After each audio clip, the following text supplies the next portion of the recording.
selamat pagi dan selamat sejahtera. Saya Cikgu Yuva, guru matematik anda.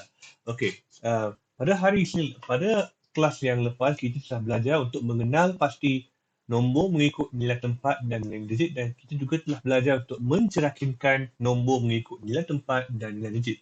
Okey, hari ini pula kita akan belajar untuk membandingkan dan menyusun nombor mengikut urutan. Okey, cara yang paling mudah untuk membanding antara 2, 3 atau beberapa nombor ialah dengan membandingkan nilai pada nilai tempat masing-masing. Ya. Okey, contohnya merujuk pada contoh ini, di sini adalah bilangan penduduk Iban di 4 buah bahagian di Sarawak, ya, sebab di Sarawak ni negeri dia besar, so dia tak panggil dia sebagai daerah. Bahagian, dan di dalam bahagian ada beberapa daerah, ya. Dan Lawas ni ialah bahagian yang sendiri, Lubuk Antu ialah bahagian Seri Aman, Bintulu bahagian sendiri dan Sibu bahagian sendiri, ya. Merujuk pada nombor ini, ada 4 nombor yang berbeza, ya. Lawas ialah 1105, Lubuk Antu 24712, Bintulu 75141 dan Sibu 69711. Soalan pertama, dia bertanya, antara Bintulu dengan Sibu, penduduk Iban di manakah yang lebih banyak? Bintulu, Sibu, ya. Sekali, kalau kita pandang dengan mata kasar, kita perhatikan nombor pertama sudah ada perbezaan, ya, antara di mana Bintulu, nombor pertamanya 7 dan Sibu, nombor pertamanya 6. Kalau kita bentangkan dalam bentuk jadual nilai tempat, perhatikan bahawa nombor pertama terletak di nilai tempat di tempat puluh ribu. Sekiranya kalau nombor 7 ini melambangkan nilai puluh ribu yang lebih besar, maka nombor ini adalah lebih besar berbanding dengan nombor penduduk di Sibu. Nilai digit 7 lebih besar daripada 6 dan bernilai 70,000. Manakala 6 pula nilai dia 60,000.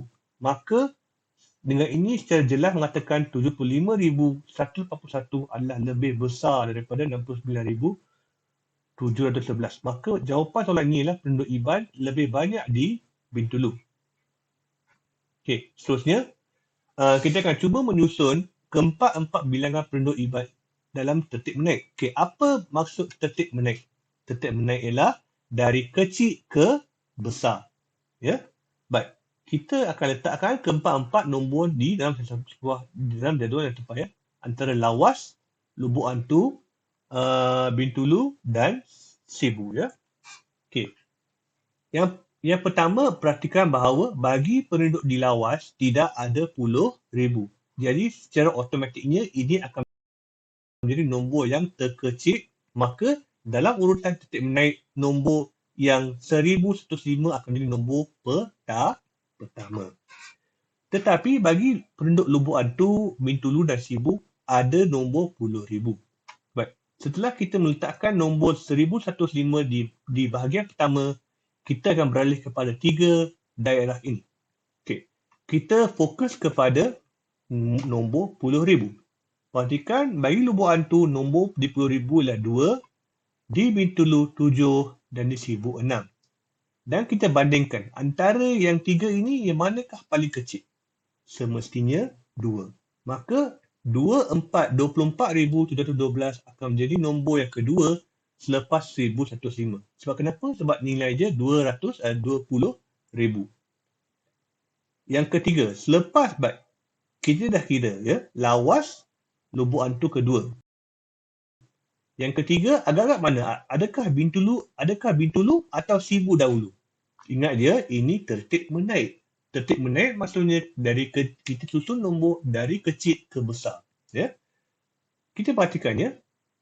Nombor Bintulu ialah 7. Di 10,000 ialah 7. Melambangkan nilai dia 70,000. Manakala di Sibu, nombor dia 60,000. Jadi antara 60,000 dengan 70,000, yang manakah lebih besar? Semestinya 70,000. Maka kita akan disebabkan dia tertib menaik, kita mulakan dengan nombor kecil dahulu. Sebab itu nombor ketiga ialah nombor penduduk di Sibu.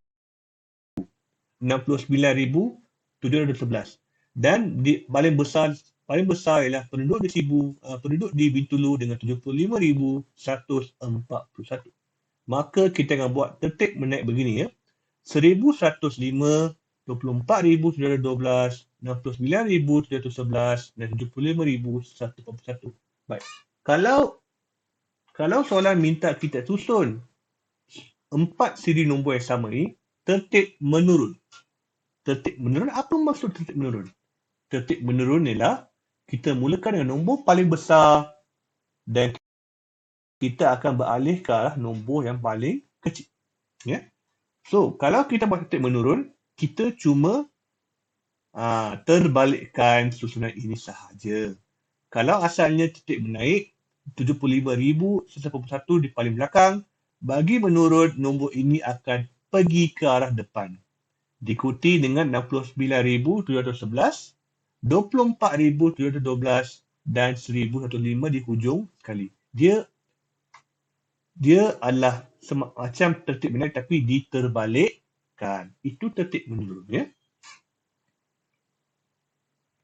Okey, seterusnya kita tengok contoh ni ya. Ada 4 pemain tradisional yang dimainkan di sebuah daerah. Galah panjang ini nombornya, lompat tikus ini nombornya, lompat getah nombornya dan semua nombornya. Okey. Sekarang kita kena bandingkan antara dua permainan untuk menyatakan permainan yang kurang diminati ya, antara lompat tikus atau batu seremban ya. Okey. Kita tulis dekat, kita gunakan jadual nilai tempat ya. Bagi lompat tikus, nombornya lah 13,719, manakala bagi batu seremban 14,419. Baik, di sini kita perlu berhati-hati sebab puluh ribu bagi kedua ini adalah sama, 1 dan 1.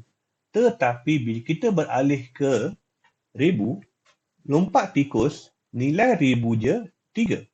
Maksudnya dia 3,000 ya. Bagi batu seremban di tempat ribu nombor je 4. Maka nilai dia lah 4,000. Antara 3,000 dan 4,000 yang manakah lebih besar?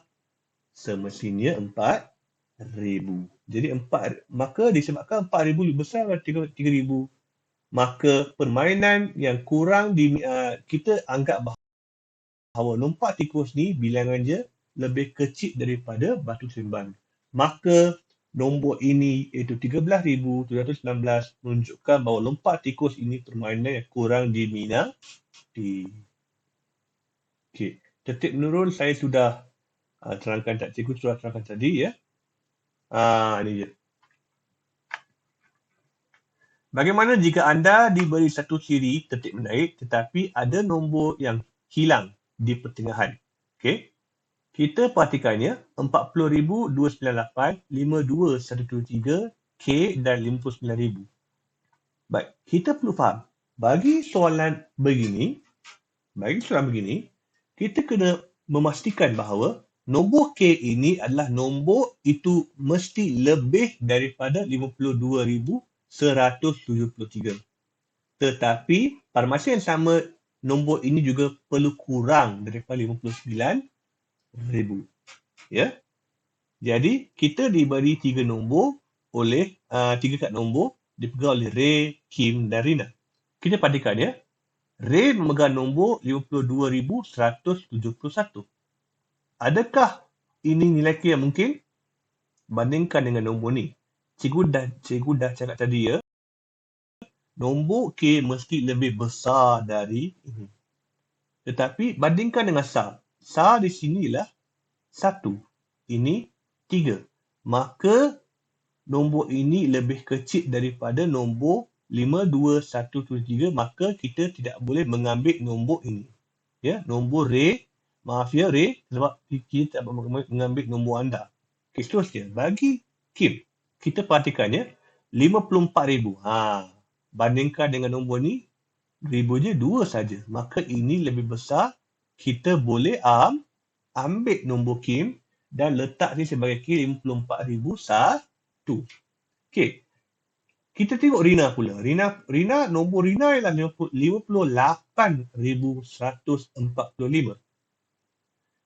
Ribu sendiri sudah menjadi lebih besar daripada 2, tetapi Yang paling penting, dia masih kurang daripada 9,000. Maka nombor Rina pun boleh diterima. Maka jawapan K yang mungkin adalah nombor Kim dan nombor Rina. Okey. Okey. Okey, murid-murid, semua jelas ya?